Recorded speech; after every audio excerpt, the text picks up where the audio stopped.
Hello viewers, welcome back to my channel good thing. कैसे आप लोग? आशा करती हूँ आप सब अच्छे होंगे, स्वस्थ होंगे और अपनी लाइफ में आगे बढ़ रहे होंगे। तो चलिए अपने ब्लॉग की करते हैं स्टार्ट। ये हमने ब्लॉग अपना शाम से बनाया था, रात का जो मैंने खाना बनाया था। तो मैंने सोचा मैं आपके साथ आज मशरूम की सब्ज़ी शेयर कर दूँ, मैं किस तरीके से बनाता हूँ। तो सबसे पहले मैंने मशरूम को किया हुआ था बॉयल करने के बाद मैंने उसमें 4 सीटियाँ लगा दी थी। इससे क्या होता है, जब मशरूम अच्छे से पक भी जाएगा। और पहले मैंने उसके पीसेस नहीं कट किए थे, इसको बॉयल करने के बाद फिर मैंने इसके पीसेस कर दिए थे। फिर मैंने इसको तेल में अच्छे से फ्राई किया था। तेल में फ्राई करने के बाद फिर जैसे पनीर बनाते हैं मैंने उसी स्टाइल से बनाया था, बस मैंने इसको अच्छे से फ्राई किया था और इसका टेस्ट बहुत अच्छा आया था। तो आज मैं आपके साथ बताने जा रही हूँ, मैंने एक जो हमारे आज यूट्यूब पे एक महिला मैंने आपने देखी होगी, जिनके 2 बच्चे होने के बाद भी उन्होंने यूपीएससी क्रैक किया है। और उनकी सिचुएशन इतनी टफ़ थी कि उनके 2 बच्चे थे, साथ में वो जॉब भी कर रही थी, उसके बाद भी वो एसडीएम बनी है। तो ये बहुत बड़ी बात है। हम कहते रहते ना कि हमारे पास बहुत सी समस्याएं, बहुत सी प्रॉब्लम्स हैं और हम टाइम नहीं निकाल पा रहे हैं। सोचिए, आपके पास तो फिर घर का काम है और उसके बाद आपके पास जितना टाइम बचा आप पढ़ सकते हो, लेकिन जिस इंसान के पास जॉब है, बच्चे हैं, उसने कैसे मैनेज किया होगा, उसके बाद भी वो बनी ना। तो कभी भी परिस्थितियों को दोष नहीं हमें देना चाहिए, क्योंकि अगर हम कोई सपना देख सकते हैं और उस सपने के प्रति हम इतने डेडिकेट हैं कि उसे पूरा करने की कोशिश करेंगे तो हम ज़रूर कर सकते हैं। और रही बात टाइम की, अगर हमारा सपना है और उसे हम पूरा करना चाहते हैं तो हम समय ज़रूर निकाल लेंगे। ये बस हम पर निर्भर करता है। और लक्ष्य के प्रति अगर इतने ही आप नहीं कहते हैं कि हम दृढ़ निश्चय हैं कि मुझे पाना ही है, उस लक्ष्य के पीछे अगर आप पागल हैं, और पागल आपको बनना पड़ेगा, अगर आप उसके प्रति पागल हैं तो आप कितनी भी मेहनत कर सकते हैं, कितना भी काम करने के बाद आप पढ़ सकते हैं और अपने लक्ष्य को अचीव कर सकते हैं। तो उनको जब मैंने देखा ना, आप लोग भी देखिएगा, तो मुझे बहुत अच्छी एक बहुत मैं मोटिवेट हुई। मुझे बहुत अच्छा लगा कि जब ये कर सकती हैं तो हम लोग क्यों नहीं कर सकते। हमारे पास तो चलिए 5-6 घंटे ही काम करना होता है, हमें फैमिली की बच्चे संभालने होते हैं, उसके बाद प्रॉपर जो हमारे पास टाइम बचता है उसे हम पढ़ सकते हैं। और टाइम मैनेज कितना अच्छा है कि जब बच्चे सोते थे तब वो पढ़ती थी, उसके बाद रात में वो पढ़ती थी, कभी कभी वो काम को शॉर्टकट में निपटा के पढ़ती थी। तो ये चीज़ें होती हैं जो हम अपने अनुसार करके पढ़ सकते हैं।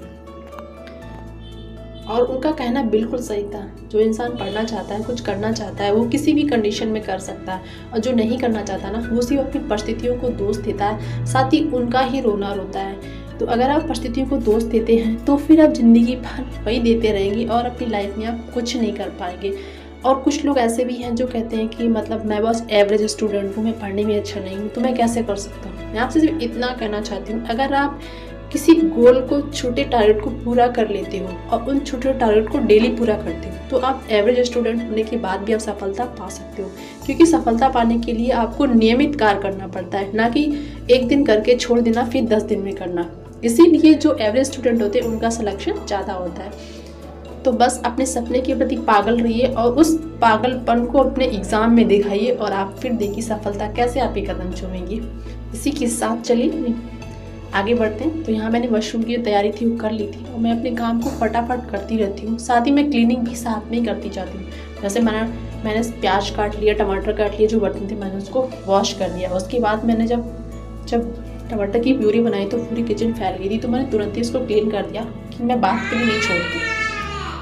और इस तरीके से मेरा कम टाइम में काम जल्दी हो जाता है। तो यहाँ मैंने सब्जी को तैयार कर दिया था और जो बर्तन बचे हुए थे मैं उनको भी निकाल लूँगी और उन्हें भी वॉश कर लूँगी। तो यहाँ मैंने मशरूम के मसाले को अच्छे से फ्राई कर लिया था। उसके बाद मशरूम को भी इसमें डाल के फ्राई किया था। फिर मैंने पानी डाल के उसको रख दिया था पकने के लिए। अब थोड़ा से अच्छे से पक जाएगी तो फिर अच्छे से हो जाएगी। और देखिए फाइनली मेरी मशरूम है वो अच्छे से बन गई है। इसका टेस्ट बहुत अच्छा आया था और कलर भी देखिए कितना अच्छा है। फिर मैंने आटा लगाया था और फटाफट मैंने पूड़ियाँ बना दी। मैंने सोचा रोटी बनाऊंगी, टाइम लगेगा और सर्दियों के मौसम में पूड़ियाँ अच्छी लगती ही हैं। तो फाइनली मैंने खाना लगा दिया। सबसे पहले हम खाना बनाते हैं तो भगवान जी को भोग लगाते हैं। तो यहाँ मैं सबसे पहले गोविंद भैया को भोग लगाऊंगी, उसके बाद फिर सब लोग खाना खाएंगे। पहले मैं पूड़ियाँ निकाल देती हूँ उनके लिए, फिर हम सब लोग खाना खाएंगे। तो चलिए इसी के साथ अपना काम फिनिश करते हैं, फिर आप लोगों से मिलते हैं।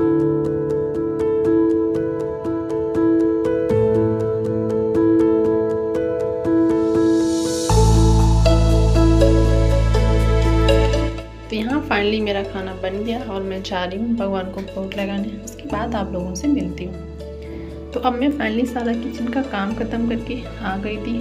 तो 10:38 हो रहे थे और फिर मैंने यहाँ पे जैसा मैंने डायरेक्ट बनाया हुआ था कि आज मैं मैथ की जो भी पेडागोगी में क्वेश्चन पूछे जाते हैं, जैसे कि डॉट पेपर क्या होता है या 10 ग्राम क्या होता है, या मतलब बहुत से क्वेश्चन आते रहते ना जो उसमें पेडागोगी में मैथ के, तो मैंने आज पूरी पेडागोगी अच्छे से पढ़ ली थी।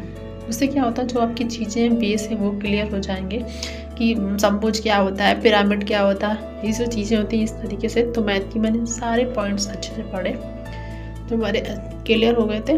इससे क्या होगा, एक बार पढ़ लेंगे ना क्वेश्चन वही पूछे जाते हैं, और जब आप किसी चीज़ को नहीं पढ़ते हो तो फिर आप कन्फ्यूज होते हो कि किस में क्या होता है।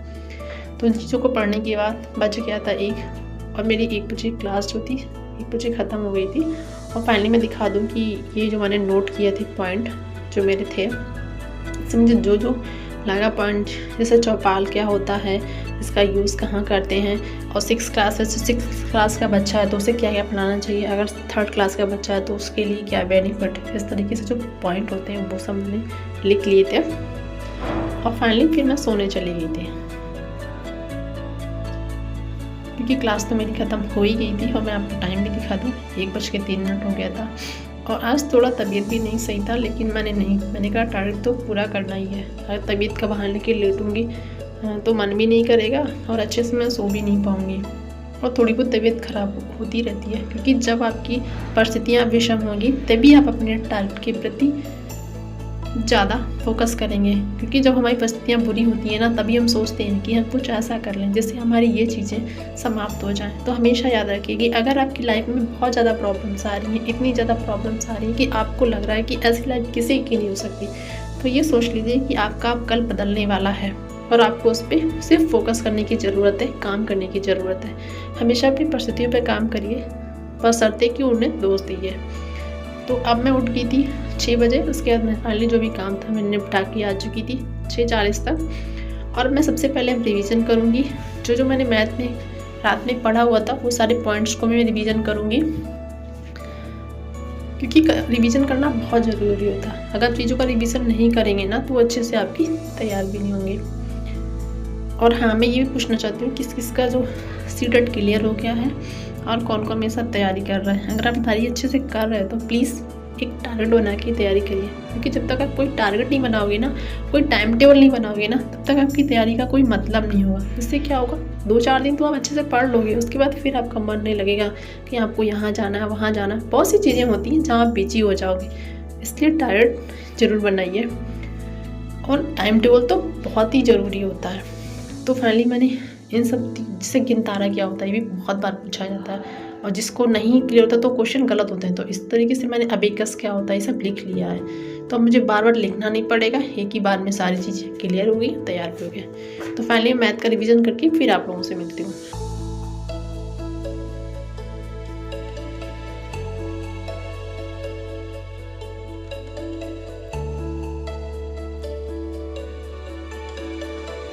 रिवीजन के बाद फिर मैं आ गई थी, मैंने साइंस जो पढ़ा हुआ है मैंने कहा उसका भी एक बार रिवीजन कर लेती हूँ। अगर डेली आप 10-15 मिनट पहले निकाल लेते हो मॉर्निंग में पिछला पढ़ा हुआ, तो वो फिर चीज़ें अच्छे से तैयार हो जाती हैं। तो मैं डेली यही करती हूँ, 1 घंटा स्पेशली मैं इसीलिए निकालती हूँ जिससे मैं पीछे की जितनी भी चीज़ें मैं उसका रिवीजन कर सकूँ। तो मैं साइंस का रिवीजन कर रही हूँ। साइंस का रिवीजन करने के बाद फिर मैं देखती हूँ मैं क्या पढ़ूँगी। मैंने आज मॉर्निंग में टाइम टेबल बनाया हुआ है, उसमें मैं करंट अफेयर और साइकोलॉजी आज पढ़ने वाली हूँ। करंट अफेयर मैं डेली पढ़ूंगी, 1 क्लास लूँगी, जो 1 लाइनर क्वेश्चन बताते हैं उनके। उससे क्या होगा, मेरी 15-20 मिनट की एक क्लास होगी और साथ ही मेरी करंट अफेयर अच्छे से तैयार हो जाएगी। क्योंकि जो टीचिंग एग्ज़ाम होते हैं उसमें बहुत डिटेल से तो नहीं पूछते हैं करंट अफेयर, लेकिन हाँ पॉइंट टू पॉइंट पूछते रहते हैं। और अगर आप क्लास कर ले तो क्वेश्चन आंसर टाइप जो करवाते हैं क्वेश्चन आंसर, तो वो उससे आपका हो जाता है।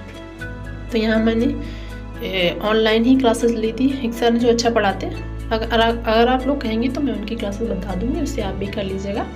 नेक्स्ट करके कुछ था उनके यूट्यूब चैनल का नाम, तो मैंने देखा उसमें अच्छे से पढ़ाया था पॉइंट टू पॉइंट।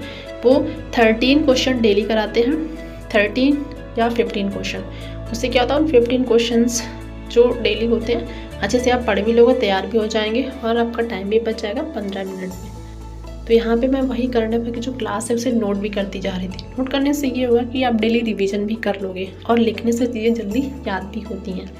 तो फाइनली मैं अपनी करंट अफेयर की क्लास लेती हूँ, उसके बाद फिर आप लोगों से मिलती हूँ। आज थोड़ी तबीयत सही नहीं लग रही थी, लेकिन मैंने कहा नहीं, पढ़ लेती हूँ अपने आप को संभालते। और मैंने सोचा आज मैं दवा भी ले आऊँगी, क्योंकि मेडिसिन नहीं थी इसलिए और दिक्कत हो रही थी।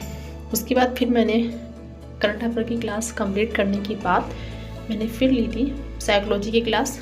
आज मैंने सोचा था कि जीन पियाजे जो टॉपिक है मैं उसे अच्छे से कंप्लीट करूँगी, उसमें क्या क्या पूछा जाता है। तो फाइनली मैंने जीन पियाजे के बारे में जितने क्वेश्चन बनते हैं, जो चीज़ें इंपॉर्टेंट थी उसके बारे में वो मैंने सारी लिख ली। और ये मैंने क्लास जो थी वो सचिन सर की दी हुई थी।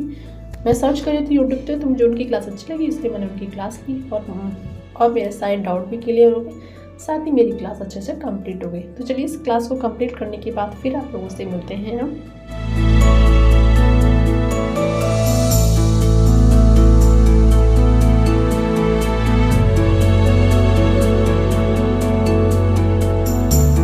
मैंने जो ये नोट्स भी इसके बना लिए हैं और मेरी क्लास कंप्लीट हो गई है और टाइम भी काफ़ी हो गया। तो अब मैं चलती हूँ अपने काम करने। तो यहीं तक का ब्लॉग था। जुकाम थे, मुझे तबीयत नहीं सही था, फिर भी मैंने अपने टारगेट को अचीव कर लिया। मुझे बहुत अच्छा लग रहा है और 11 बज चुके हैं। तो मैंने आज जो था सुबह मॉर्निंग में करंट अफेयर की क्लास ली थी, मैंने उसको पढ़ लिया था। अब मैं डेली करंट अफेयर की क्लास लूँगी। जो डेली 10 क्वेश्चन आते हैं शॉर्ट में, मैं उन्हें पढ़ूंगी, उसी से एग्ज़ाम में शिक्षक भर्ती में हो जाएगा। साथ ही मैंने साइकोलॉजी की क्लास कर ली है और जो मैंने कल पढ़ा हुआ था उसका रिवीजन भी कर लिया है। तो मैं बहुत संतुष्ट हूँ। और 11 बज चुके हैं, 4 घंटे में लगभग 3.5 घंटे की स्टडी अच्छे से हो गई है। तो चलिए अब मिलते हैं कल, तब तक के नमस्कार, अपना ख्याल रखिए, बाय बाय। और हाँ, अपने टारगेट को ऐसे ही बनाइए, डेली छोटा टारगेट बनाइए। अगर आप मॉर्निंग में स्टडी करते हैं तो मॉर्निंग में बनाइए, पूरे दिन में अचीव करिए। अगर आप नाइट में स्टडी करते हैं तो नाइट में बनाइए, उसको पूरा करिए। मेरा कहने का मतलब सिर्फ इतना है कि एक दिन में एक टारगेट बनाइए, उसको अचीव करिए, फिर देखिएगा आपको दूसरे दिन पढ़ने में कितना ज़्यादा मन लगता है। ऐसे डेली छोटे टारगेट आप बनाएंगे, उसे अचीव करेंगे तो आपकी पढ़ाई में अच्छी ग्रोथ होगी। और ये अच्छी जो ग्रोथ होती है यही हमारा आत्मविश्वास बढ़ाती है कि हाँ, अब मैं एग्ज़ाम क्वालिफाई कर सकती हूँ या कर सकता हूँ। तो आप इस चीज़ को ज़रूर करिएगा। तो चलिए इसी के साथ मैं अपनी वाणी को विराम दूंगी और मिलूंगी कल।